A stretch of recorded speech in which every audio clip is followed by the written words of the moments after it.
Ça, c'est le tissu qu'on a acheté au Maroc. Recommence. Il n'y a pas de parade, il n'y a pas d'excuses, il n'y a pas d'exception. Il y a eu des placements abusifs. Gilets jaunes, manifestation. Bon, bah on va changer de camion alors.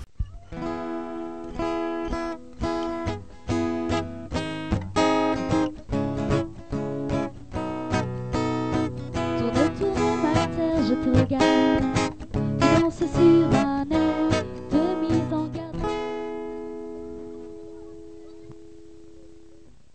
Bonjour à tous, bienvenue dans cette nouvelle vidéo. Nous voici chez Ardèche Baroque. Bon alors dans cette vidéo, c'est atelier couture. Dans cette vidéo, vous allez voir plein de choses, du bricolage, de la couture, des soirées avec les copains, enfin bon bref, un peu comme à chaque fois. On va essayer de mixer un petit peu tout ça et de faire une vidéo sympathique. Donc l'idée c'est de faire un rideau pour mettre ici. Et puis bah, si j'ai le temps, peut-être en faire un deuxième. Mais déjà, on va commencer par celui-ci. Donc ça, c'est le tissu qu'on a acheté au Maroc. Donc là, ce que je vais faire, c'est que je vais mettre d'un côté donc le tissu qu'on a acheté au Maroc. Et de l'autre côté,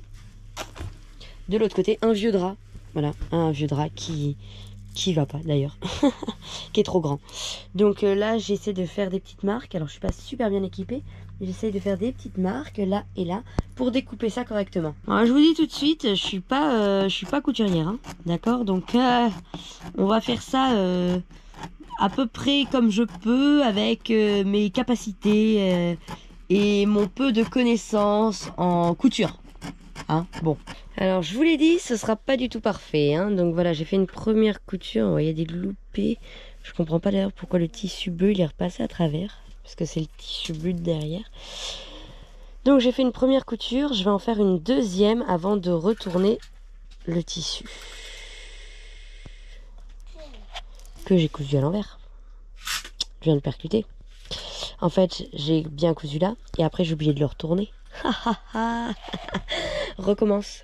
Le pire de tout, c'est que je crois qu'à aucun moment je l'ai percuté alors que je le sais très bien, hein, mais c'est ça quand on n'est pas du tout concentré. Pour les rideaux, c'est pas trop mal, mais c'est pas ça. Donc du coup, bah, je vous montrerai ça demain, parce que là, il est un petit peu tard. Mais je vous montrerai ça demain, et en fait, ce qui va pas, c'est que j'ai juste oublié un léger détail. C'est que 2 rideaux, c'est mieux que 1, en fait. Parce que là, un rideau, techniquement, si on met un seul rideau, on pourra pas... bah, ça fera pas joli, en plus, tout simplement, voilà. À moins que je fasse un système où on le tire vers le haut. Enfin, pour l'instant, je sais pas, mais en tout cas, c'est un rideau, c'est pas terrible. Voilà, donc ben, on change ça, demain on recommence. Bonsoir à tous. Bonsoir Paris. Ah, voilà, attention. Je vais vous parler de quelque chose, tout le monde va vous dire bonsoir, vous allez voir. Nous, on est des nomades, des vrais. Karine, elle est morte de rire, elle va cracher sa soupe. Il pleut donc voilà. On est des nomades, c'est vrai, parce que les nomades en Bretagne. Mais arrête, elle crache toute sa soupe. On est en Bretagne. Parce que les nomades, c'est des vrais, c'est des bons. Et quand il pleut, On mange la soupe. on mange la soupe. Et ils font quoi les nomades, les vrais, qui vivent dans leur camion? Et ben voilà, regardez. Qu'est-ce qu'on est serré au fond de cette boîte. Voilà.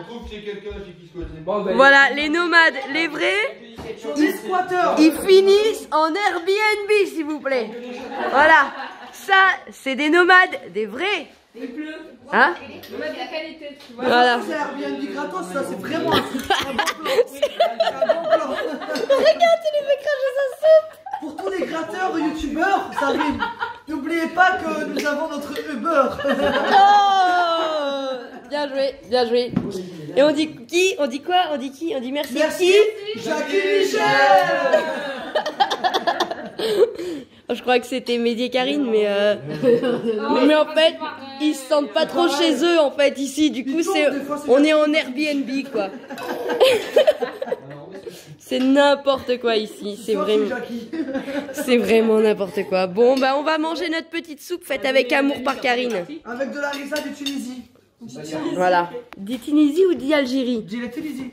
Ah. Non, ici on est chez un cousin. C'est de la rissa. Mais ils s'entendent les Tunisiens et les Algériens? Apparemment. Comme à la maison. Mais il y a que eux qui parlent, de toute façon. Il y a que eux qui parlent et toi aussi.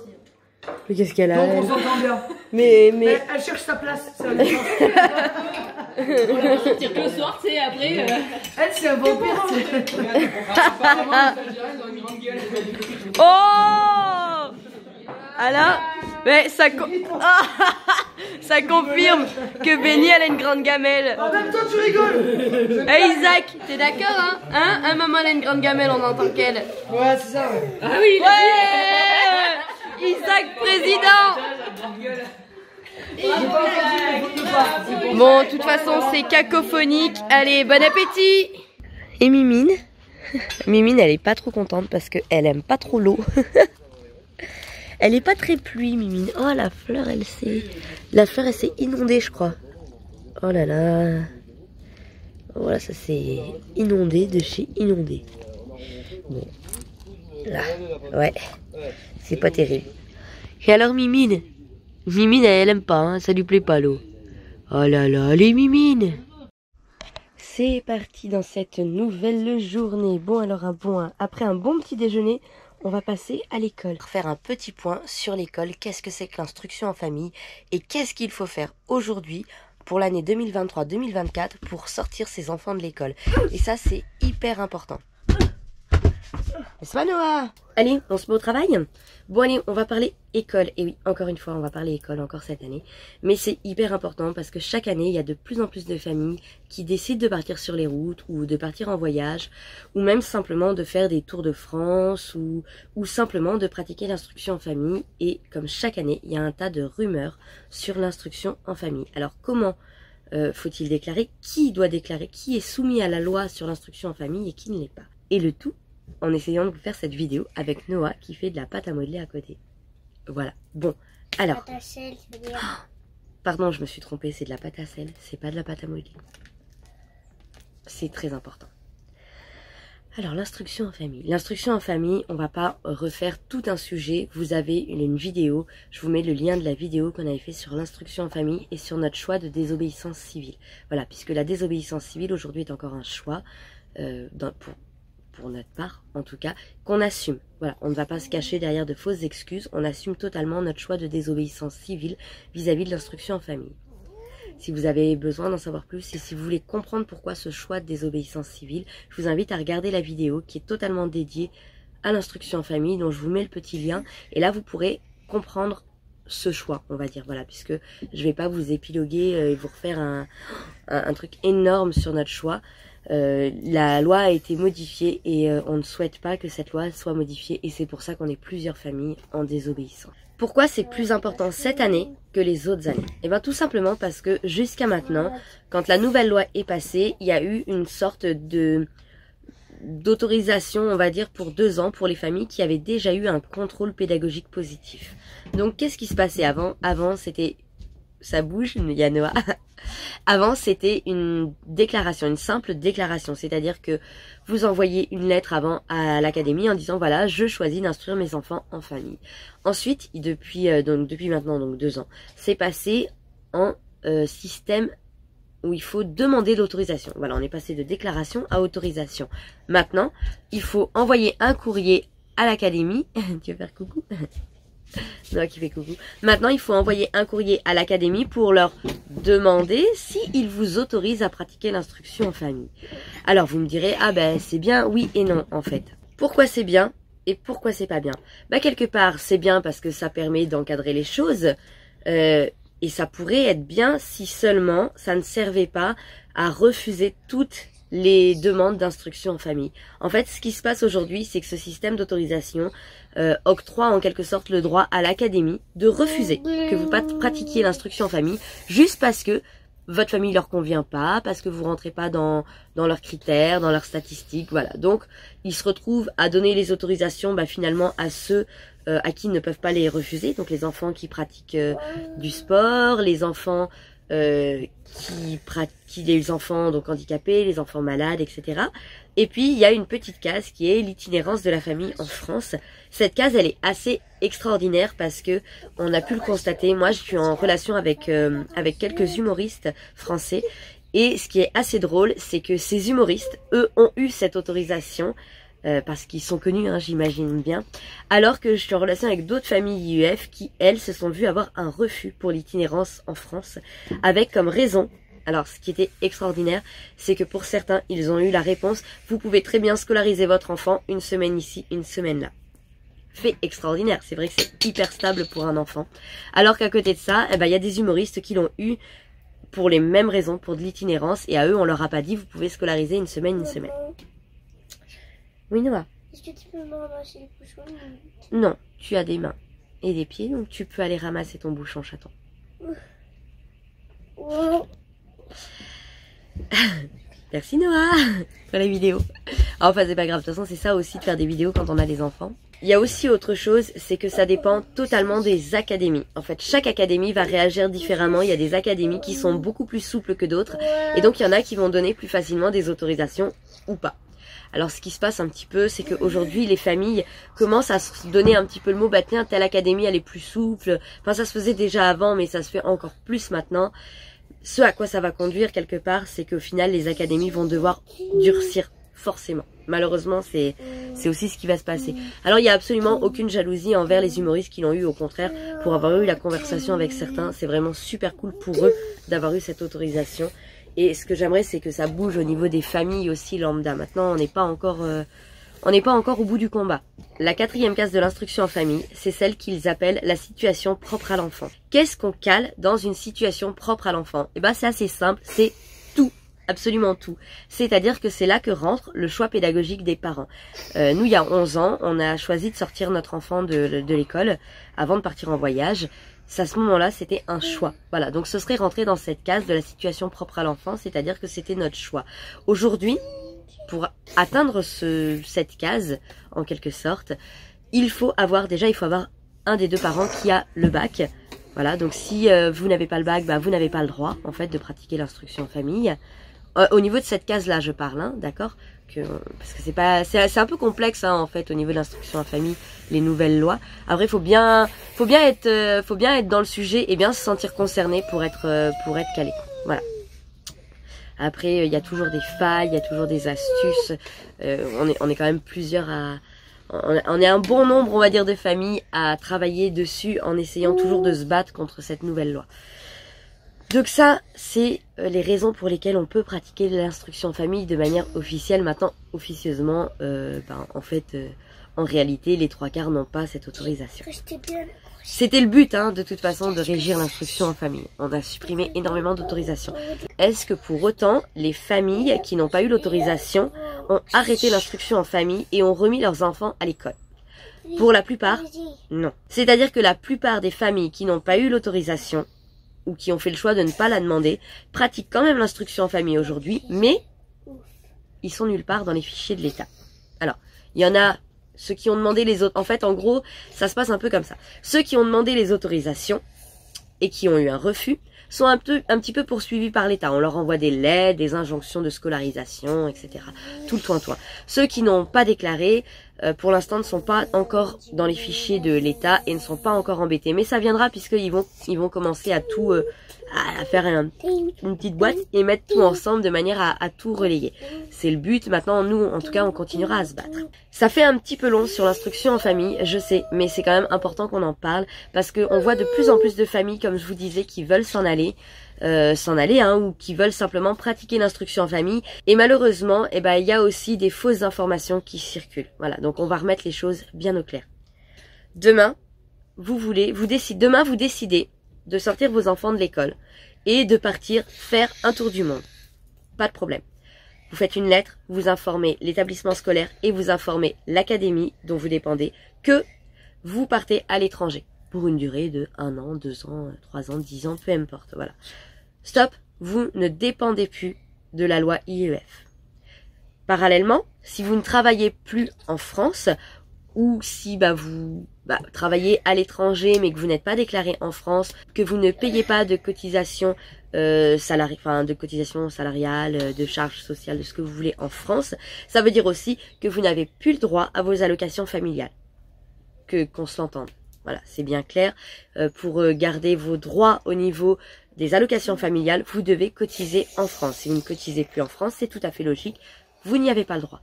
Est-ce qu'il y a du monde qui joue sur les deux tableaux? Bien sûr, évidemment, comme pour tout, ça se fait aussi. Est-ce que pour autant, vous vous faites attraper, pas forcément, il y en a qui se font attraper, il y en a qui se font pas attraper. Ça, c'est, on va dire, on a un ami Marc qui dit c'est toi et ta chance.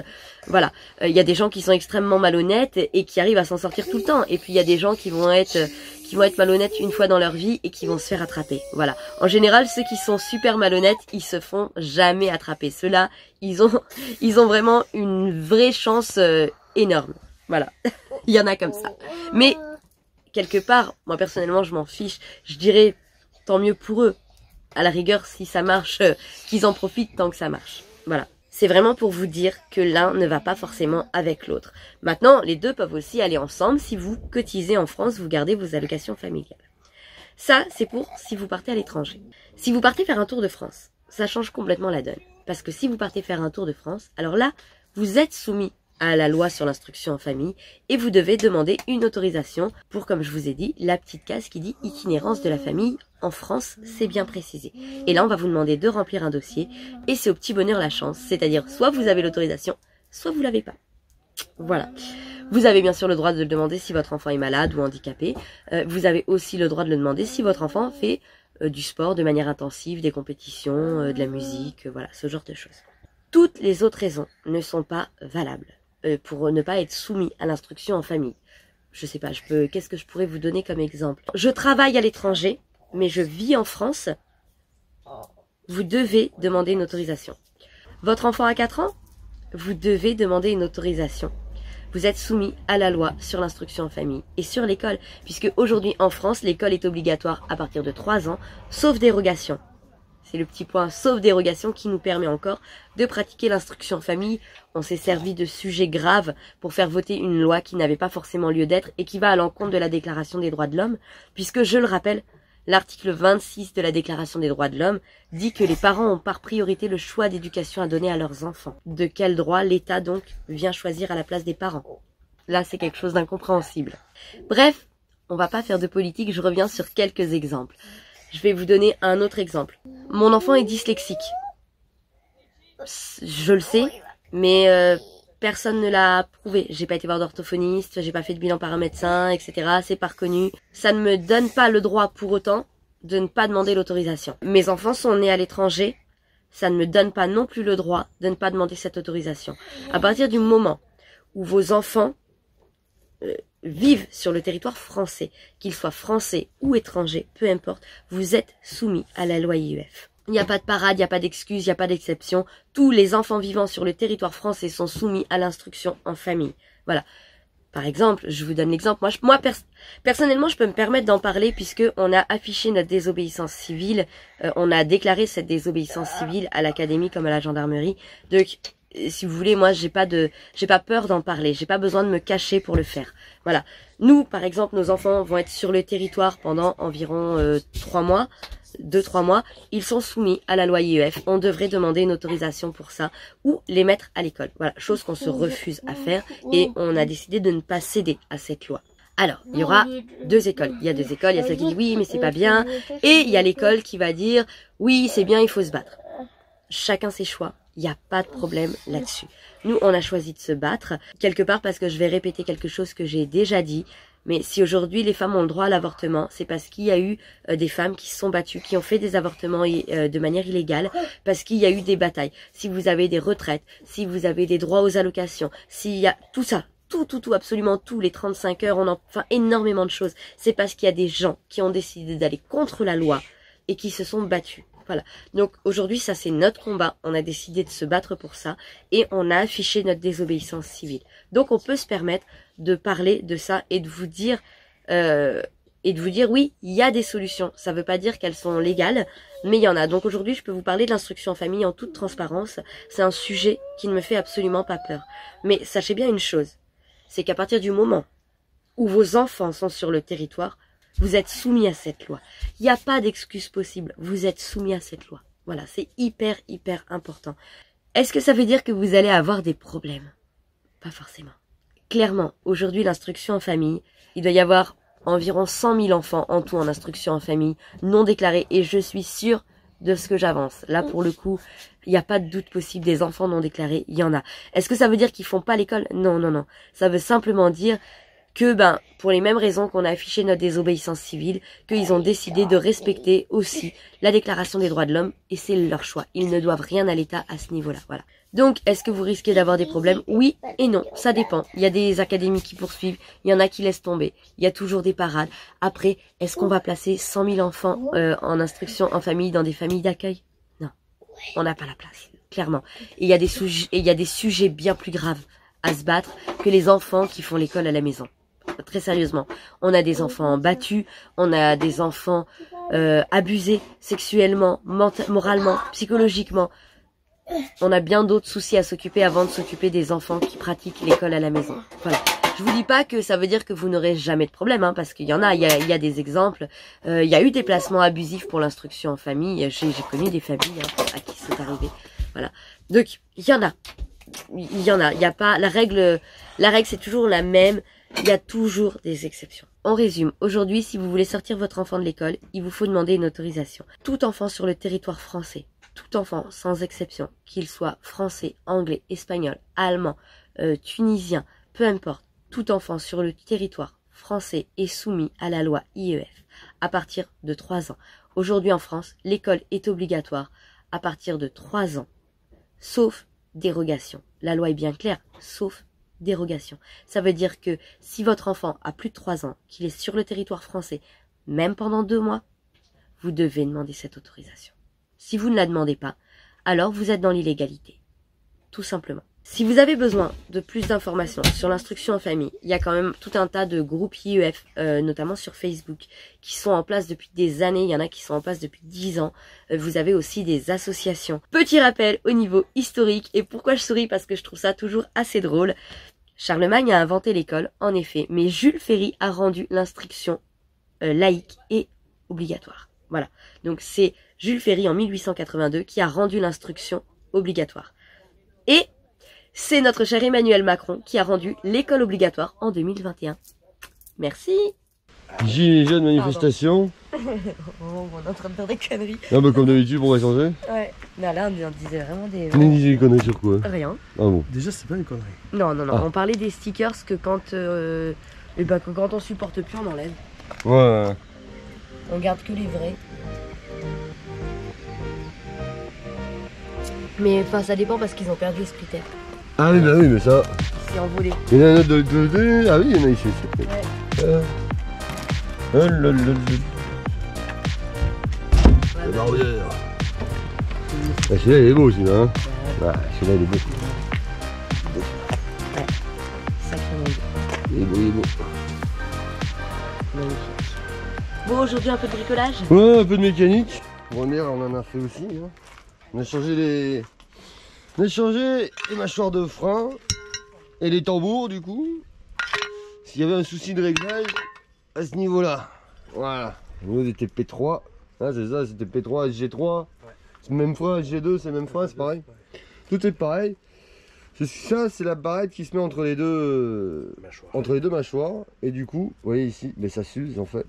Ça s'use des deux côtés. Et donc ça prend du jeu. Et du coup, les freins sont plus efficaces. Donc on a été démonter ça dans les ronces.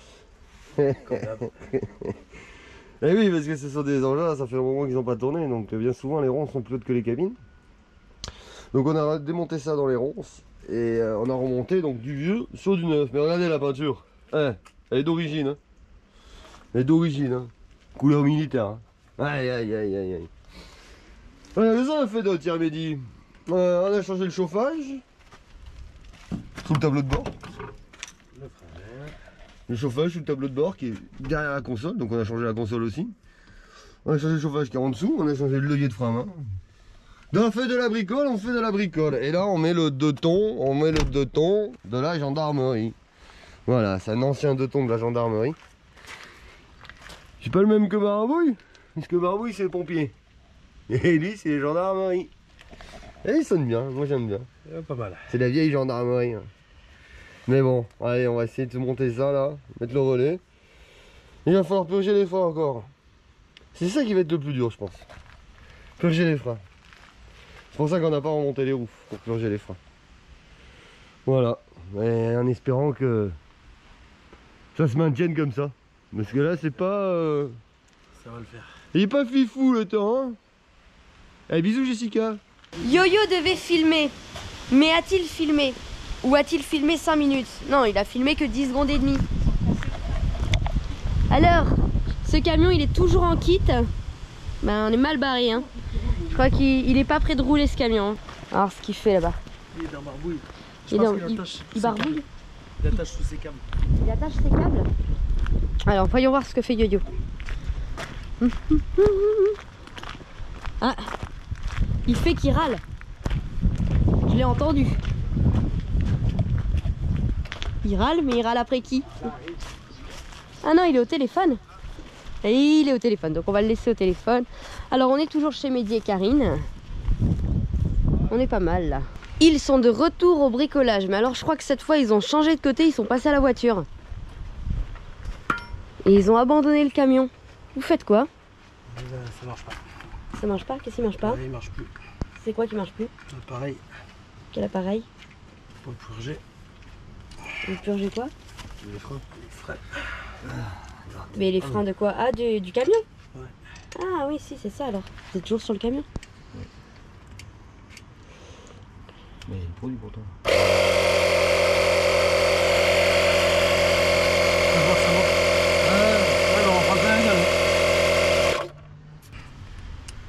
Ça marche pas? Non, ça. Qu'est-ce que vous pouvez y faire? Rien, poubelle. Mais l'appareil ou les freins? Tout. Ah, pas quand même. Moi, ça me gave. Bon, bah on va changer de camion alors. Ouais. Allez, hop. On met Charlie à la casse et on va trouver une solution. Non, on va les laisser réfléchir et puis on vous donnera des nouvelles de Charlie tout à l'heure. Je vous embarque voir ce qui se passe dans les soirées nomades. Par contre, on a fait le sortir. Non, sorti là. Ah, mais tu peux faire ça longtemps en fait. Juste un rouge et stylo. Mais tu peux faire ça longtemps en fait. Non, vas-y. On peut faire ça pendant 2 jours. Merde. Tu peux. 2 jours ou 3 minutes. Qu'est-ce qu'elle doit faire? En fait, elle doit sortir ce papier, juste en bougeant que 2 stylos. Elle doit le sortir de la fourche en fait. Que 2 mais Ouais. en fait, j'ai le droit qu'à 2 coups. Mais t'as droit à 25 coups, on se rend Genre, compte. si je veux faire ça et que je veux faire ça, Non, tu l'auras pas sorti. Elle est toujours dedans. et sur dedans. Donc laisse-moi réfléchir. Si je fais C'est réfléchir souvent. Apparemment. ça, attends, laisse-moi réfléchir. Mais il faut juste le sortir de la fourche. Ouais. Bah, si tu fais ça et ça, il est plus. Mais non. Ta fourche elle est plus là. non plus. C'est plus. Et il faut que le troisième il soit là. Ah, Et ouais. ok, c'est plus une fourche. Sans toucher le Ouais. papier. T'as droit à bouger 2 stylos.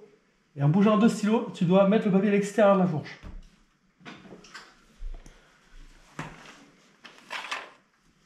Bon, on l'a déjà fait ça. J'ai déjà fait. Il y en a 2. Mais non. Il est à l'extérieur, non? Mais non, il faut que tu gardes toujours le même profil. Ah, le même profil. Chiant. Connecte-toi sur la box.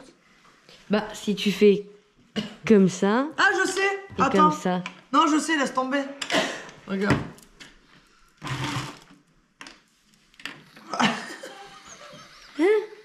Elle a fait quoi là? N'importe quoi.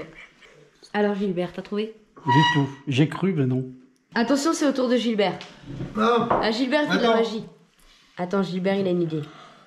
Ah, mais non, j'en peux plus. Bah. Il t'a niqué. C'était ça? En fait, regarde. Tu décales là. Là, ils sont comme ça, on est d'accord. C'est très simple en fait. Tu décales celui-là parce que t'en bouges un. Voilà, puis tu mets celui-là là-bas. Et tu mets celui-là là. Mais t'es trop fort, t'as gagné un ticket Lidl, mec. Normalement, c'est un billet, il t'a niqué quand même. C'est débile, hein. Un billet. Ouais, ouais. Alors du coup, c'est toi qui... C'est quoi? C'est la note à Benny, du coup Voilà, c'est c'est toi toi qui qui paye. paye. Non, tu me dois pas moi parce que c'est pas moi qui paye.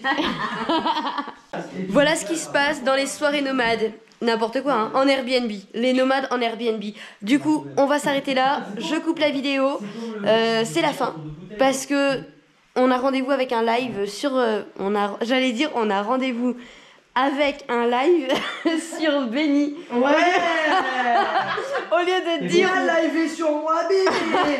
Au lieu de dire on a rendez-vous sur un live avec Benny. Donc si vous n'avez pas vu le live avec Benny, et ben rendez-vous sur la chaîne. Parce que t'as iPhone. Ben, les bananes, hashtag la note. Et voilà, bon vous dites au revoir tout le monde, les geeks. Oh les geeks, on vous dérange? Salut.